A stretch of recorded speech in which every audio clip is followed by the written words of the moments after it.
তুমি মাসে কত টাকা পাবে? মাসে যেটি পাবেন সেটা হচ্ছে ওখানে যে 15,304 টাকা হয়েছে এর সাথে যে চিকিৎসা ভাতা আছে 1500 টাকা 1500 টাকা অর্থাৎ 15,304 টাকার সাথে আপনার 1500 টাকা চিকিৎসা ভাতা যেটি হবে সেটি হচ্ছে প্রতি মাসে যে পেনশন। এখন এখানে আরেকটি কথা হচ্ছে, যদি কোনো ব্যক্তি 65 বছরের ঊর্ধ্ব হয় তাহলে তার 1500 টাকার পরিবর্তে 2500 টাকা বেতন জারি করা হয়েছে, যেটি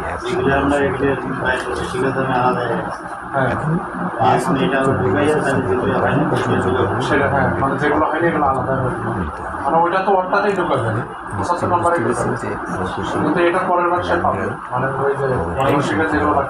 হিসাব করবেন। এখন একটি বিষয় হচ্ছে, মূল্যায়ন বিষয় হচ্ছে আপনি কিন্তু সুস্থ চাকরিরত অবস্থায় সরকারি চাকরি 25 বছর